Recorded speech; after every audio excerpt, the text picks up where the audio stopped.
If you're looking for the answers, I still don't have them. But what I do have is a particular set of skills I've acquired over a very long career. Skills that make me a nightmare for people who mislead, misinform, or misrepresent the sports card industry. So if you don't do that, I'll let it go.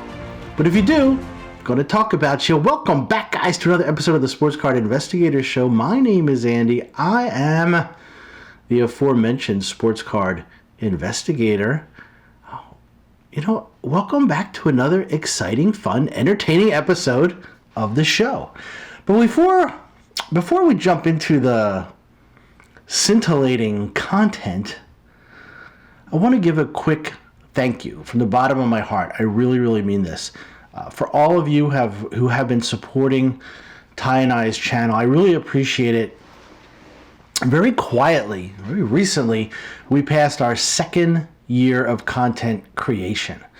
This is our 70th episode, and we have over 2,100 subscriptions. And I can't tell you how much I appreciate. Who would have thought that? It's about 2,000 more than I ever thought we would get. I'm like the gift that keeps on giving.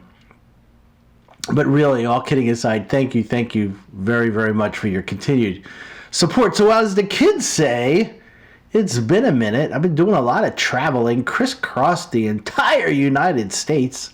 Saw Tyler out in California. We had a great time, as always.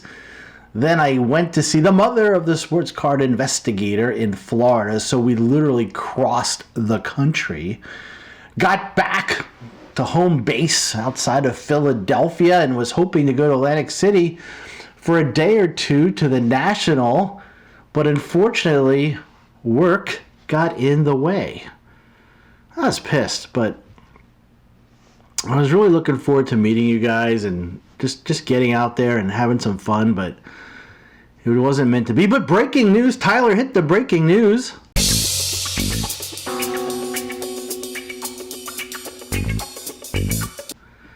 Ty and I next year will be attending the National in Chicago. Maybe we should have a countdown clock. I'm already looking forward to it. Can't wait till we can make our plans, stay at a good hotel near everyone. And it's always good to look forward to something. At my advanced age, it's always good to look forward to something, but it is, right?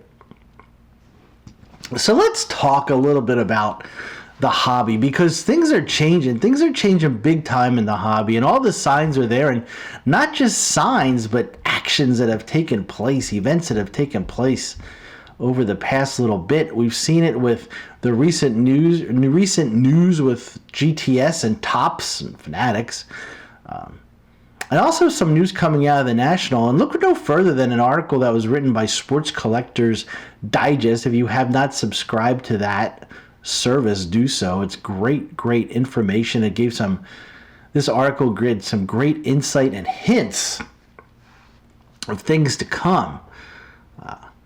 And the article was about the National. Big changes in the National. It stated, for the first time since 2004, a new sports card management company will be running the biggest show in the sports collectible hobby.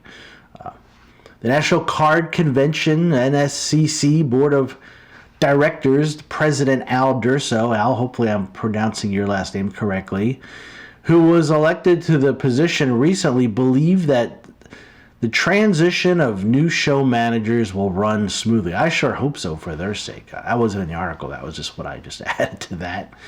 Al went on to say that John and Dan have done a fantastic job in the hobby.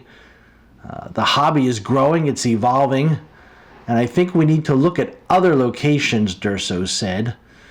The location we've been have been fantastic. The dealers love them. It's the dealers show. My job, that's from Al, is to represent the dealers, and we can't lose sight of that. Insert my opinion here. We'll talk about that in a second. This hobby has been very good to me. Again, Al said, I'm looking to give back. I have no hidden agendas. I'm here to represent the dealers and what's best for the dealers. That's good, right? But there's always a but. And he goes on to say, but at the same time, we need to embrace corporate. because the world's changing. It's booming. There's NFTs, there's apps, there's all types of things. But I think the thing we need to do is embrace corporate. We need to improve the customer experience at the show, but at the same time, we can't forget the dealers, especially the longtime dealers that the show has been built on their backs. That's what he said. I hope they do find a place for the dealers and it's not an afterthought in the back of the room. So what do you guys think about that statement, or about that article, or about what they're saying? I encourage all you guys to read from that, form your own opinions, but if you'll read between the lines, which I am apt to do, I think that's where we can gain the most information, or at least get some insight or some hints of things to come. Will dealers get squeezed out of the convention? I don't know. Will they get relocated? Probably. I've attended a lot of non-sports card conventions in my life.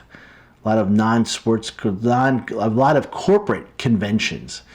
And I could see the National Card Show following that model, where there will be plenty of selling of cards. There will be other things, such as maybe seminars, breakout rooms, speakers, events at the booth, maybe guests at the booth, working lunches, maybe, special meet and greets with corporate. Who knows? But they will generate money that way, and they'll probably have different pricing levels, because the more you pay, the more you get, and the more money that they make. Speaking of Fanatics, see what I did there?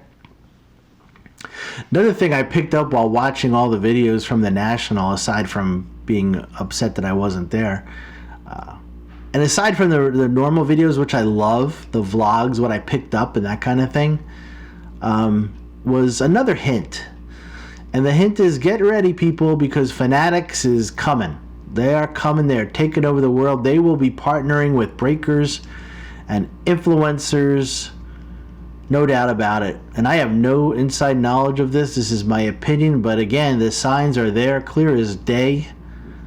And I could be wrong on this, but I don't think I am. And they're not going to partner with just anyone. They're going to partner with those young, hip, outgoing, new personalities of the hobby that a lot of you guys don't agree with. The writing is on the wall. The proof is in the pudding. And better yet, it's on the tape. Let's go. How do we get you in here? So it's DAP Sports. You got that. Here we go. DAP Sports. There you Boom. go. That's my fourth follow. We're And killing then it. If you ever want to check out the sports card content, you just click it, right? I'm going to be on this tonight. I'm doing real market research tonight. Real market research. For those of you guys who do not know, that was Michael Rubin, the CEO of Fanatics. He used to own part of the Sixers. And say what you want about the other young man, Daps. He is a guy that Fanatics will be targeting if they have not already targeted. And you don't have to agree with Daps. You don't have to like Daps. You don't have to whatever with Daps. But the guy's hustling. He knows what he's doing. He's got a huge following. He attracts customers, and he attracts people that Fanatics wants. Young people with money, and from what I saw at some of those videos, there's a lot of young people with lots of money, crazy cards and crazy money. Same thing you could talk about Backyard Breaks. Backyard Breaks had a big presence at the National from what I saw. And like it or not, these are the types of relationships that Fanatics will foster. They will covet, because it will bring them the people that they want. I started to went down that rabbit hole, and I'm like, what is Fanatics, as far as their social media? And it was interesting because they had several jobs posted. Some are already filled by the time I'm doing this video, but several jobs posted for social media. Fanatics is looking for a social media manager for Topps. And if you look at that job, if you look at the qualifications, if you look at the responsibilities, you get some clues and insight to exactly where they're going and what their plan of attack is. One of the things that they were saying, the responsibilities is work with influencers and other items related to the communications on social. Work with influencers. And I would not be surprised if not already Fanatics doesn't start reaching out to micro-influencers in this hobby, our hobby.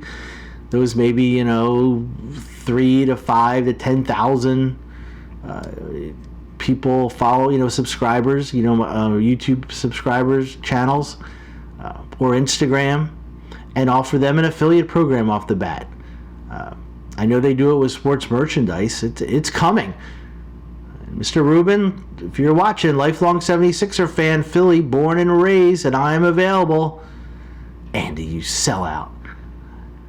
That's another thing I don't understand. Now, it's a whole different video, but why do people get upset when influencers take the money, for lack of a better word, right? That's what they do. That's what they aspire to be. And that's why corporate America, someone like Fanatics, will want to work with influencers, because they influence people to do certain... Anyway, that's a whole other subject. Not going to get into it. You want to criticize, fire away. Because at the end of the day, it's night. And probably to the dismay of the OGs of the hobby, this is where we're going. It just is. It just is. Is it going to destroy the hobby? No. It's evolving. It's evolving. So we'll live with it. We'll live with it. And you're going to see a growing social media presence with Fanatics. It's going to be massive. It's massive because they're coming. They're coming and they want to take over this hobby. So get ready, people. The change is coming. My opinions only. Take over what they're worth. 0. Comment. Let me know what you think. If you like what you see, hit the like, hit the subscribe. Next time we're going to go back to basketball. I'm going to tell you, oh my God, I'm going to tell you what cards I like for this upcoming basketball season, and tell you why another influencer out there gave the wrong information as far as one specific player. So once again, if you like what you see, hit the like, hit the subscribe. If you do not like what you see, definitely hit that like and hit the subscribe, because you'll want to know what stuff I'm going to say next. So until next time, guys, take care.